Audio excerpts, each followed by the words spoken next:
What's up, Mike Gamers? This is IDOLWILD and welcome to another episode of Budget Beast.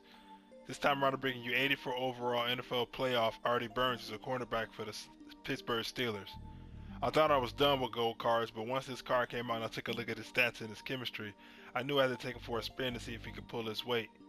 Here I have him compared to the new Football Outsiders Richard Sherman. Now, obviously, when you take a quick look at the stats, Richard Sherman will definitely outclass Artie Burns in most of the stats. I mean, he's 10 overall points higher. He's also a lot taller with being 6'3" compared to Artie Burns 6 foot flat. But if you take a look at the stats and then you keep in mind that Artie Burns has the lockdown chemistry, he isn't that bad of a corner. I mean, most of the important stats for coverage are over 90. He has 90 speed, he has 92 excel, and if you get to lockdown tier 2, which isn't that hard nowadays with all the new corners, he's going to have 92 agility, 90 man coverage, 92 zone coverage, and he's going to have 86 press, which isn't the best. His play rec is also low, and that doesn't really affect his coverage.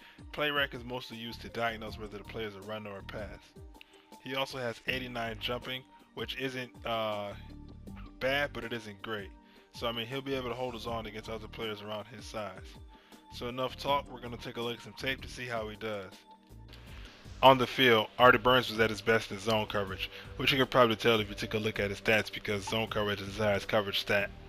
There's this YouTuber out there by the name of Gutfights who did a study on play rec versus man and zone coverage, and he found that play rec was just an indicator of how well the defender sniffed out the play, determining whether it was a run or a pass.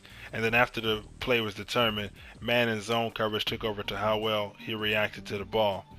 And that explains why Artie Burns was able to make so many plays against the deep ball or mid ball in zone and man coverage, even though he had low play rec.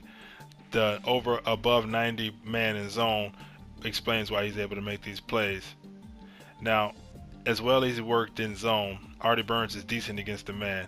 As long as you don't get him on a slant route or a drag route against someone who's significantly faster than him, he can pretty much cover the route.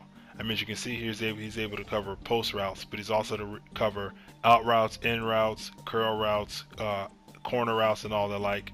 And there's even a C route in here, I think it's on the next play, that he covers pretty well. And I haven't seen that many people cover a C route like that. I didn't shade or anything like that, but he just turns around and is able to put the play down. Now, a weakness of Artie Burns is definitely run support. He's iffy on the run game, and I mean, he's inconsistent. There are some plays where you see like the last one where he just comes down and puts a hit on the running back, but there are other plays like the one that just followed, and this one right here, where he'll get held up by the block shed. He'll get held up sometimes, and sometimes he'll break free.